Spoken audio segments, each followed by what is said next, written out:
What are the top 5 benefits that PhDs have, and how can you communicate them? Stick around, let's talk about it today in this episode of Navigating Academia.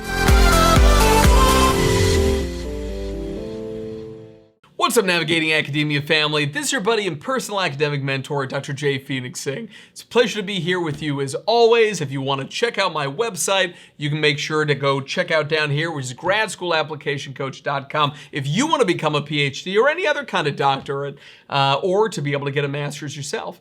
So today we're going to be talking about the major benefits of getting a PhD and how do we actually communicate them, okay? So number one is gaining experience and expertise in a specific field. Just having the PhD demonstrates a high level of knowledge, understanding, and research expertise in a particular field. And that allows PhD holders to have a deeper understanding of complex issues and unique perspective on solving problems. I can tell you as a guy who has 2 PhDs, also just in the workplace or just in society in general, at philanthropic events, having the doctorate, people do actually project onto you. They hear that you have the title, they hear somebody say Dr. Singh and these things, and they just make assumptions about you. And very rarely are the assumptions bad assumptions, unless they think, for example, that maybe you don't have the best social skills or something like that. In other words, getting that PhD title can kind of do a lot for you, kind of socially. So that's number one. Number two is that obviously getting the doctorate means that you're going to have gathered and practiced and hopefully mastered, at least to a foundational point, research and analytical skills. When I say analytical skills, I mean statistical analytical skills. Getting a PhD requires extensive research, independently conducted, front to end. And this is one of the things that's like really brutal about getting the PhD. You need to become an expert in every step of the process. Many of my cousins, being South Asians, are medical doctors, and they're amazing people. And it's one of these things where they have to learn, every bone in the body, and they need to learn every system and how they work and how they operate. PhDs have to do the same thing, except we're looking into the research process, how to get published, different types of publications, conferences, writing grants, all those sorts of things. Anything that requires critical thinking and analytical skills, which are valuable in many industries, not just academia, there we are. And these skills are transferable. They can be applied not just to your field, but also to a variety of other fields. We've got a module on Publication Academy, so be sure to go and check it out if you haven't already. You can get a 7-day free trial. And let me tell you right now, this thing is the best service you will ever get in your life. It's like the Netflix of every possible skill set you'll ever need to get into grad school, to get a postdoc, then to get and thrive in an academic job. Go check it out. Coolest thing I've ever worked on, no doubt. But I can tell you that we've got a module in there about cross-disciplinary collaboration. One of the things that I talk about in there kind of a lot is the idea that you can just be an expert in a method and end up being in loads of different fields getting published. My expertise statistically is in predicting the future, which makes me sound like some sort of palm reader, right? But I am definitely not.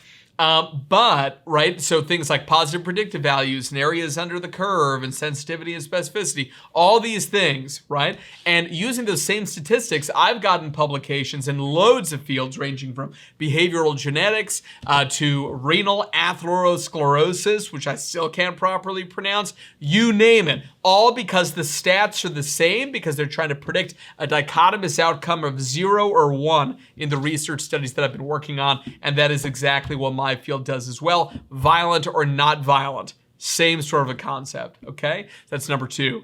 Number 3 is that by getting the doctorate, you are going to get a huge number more networking opportunities than people who don't have them. Pursuing a PhD often involves collaborating with experts in the field and attending conferences, and this can lead to valuable networking opportunities that other individuals simply don't get. And those connections can lead to career advancement and professional growth.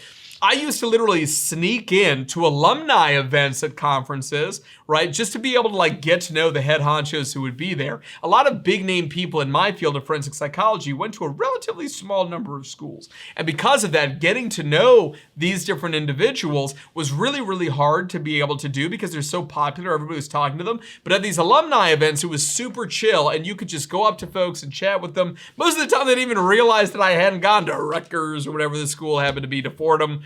I remember I snuck into one once, and it was a great experience. I mean, I can't say I don't recommend it. Okay, so number 4 is higher earning potential. On average, PhD holders do earn more in terms of salary, right, compared to those with just a bachelor or master's degree.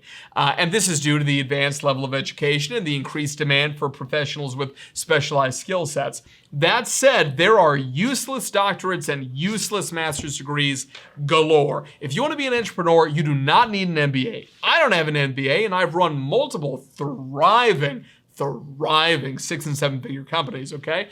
So you don't need that. The other thing that I'm going to say is that if you end up getting something like, there was a gentleman, he had the best personality. It genuinely broke my heart. He was a pastor in the Northeast of the United States, and he decided, he already done this, unfortunately. He had basically left his congregation. They found somebody new to replace him. He had quit everything and used his life savings to get a DSL. And I'm like the internet thing? No, DSL is a doctorate in strategic leadership. Oh God, and I'm like, what is that? You know, and it was from a school that nobody had ever heard of. And he's like, yeah, but then I'll be a doctor, and then people will respect me and they'll want me to be a leader, da da da da. Instead of just getting that leadership experience, he already had some. Oh, it broke my heart. And he was going to end up going about $200,000 into debt to be able to get it because it didn't have a tuition waiver, and it broke my heart. So that's number 4. Be careful, please. Number 5 is career versatility. A PhD, this is so true, opens up many career opportunities, including obviously, going and becoming an academic, maybe somebody who's teaching, maybe somebody more involved with research, like on the tenured track. You can do consultations. I have a lot of friends who went to Bain and McKinsey, all these big consultation firms, getting leadership positions at think tanks for nonprofits, like for me, like a PhD in clinical psychology, mental health nonprofits.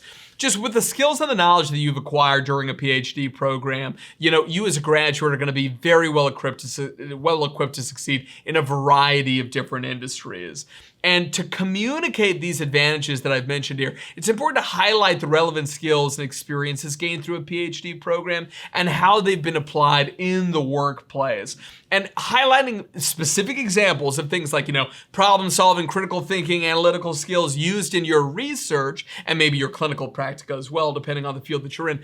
And just any past experiences, frankly, can help to demonstrate the value of a PhD to certainly friends, colleagues, students, and certainly to individuals where you're interviewing for a job. So that's the advice that I've got for y'all. Thank you so much for watching. Remember, if you want to work one-on-one with me, you can do so down below at gradschoolapplicationcoach.com. And if you're passionate about learning how to be able to truly become an expert in things like grant writing, publishing in high-impact fact journals, and so many other things, go and get a 7-day free trial of Publication Academy. Okay? Love you guys. Like the video, subscribe to the channel if you haven't already, and I'll see y'all in the next one. Peace.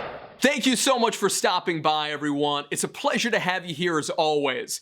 If you enjoyed this video and you'd like to see more in this series on navigating academia, please click on one of these links over here to be able to view more original content. I hope to see you there.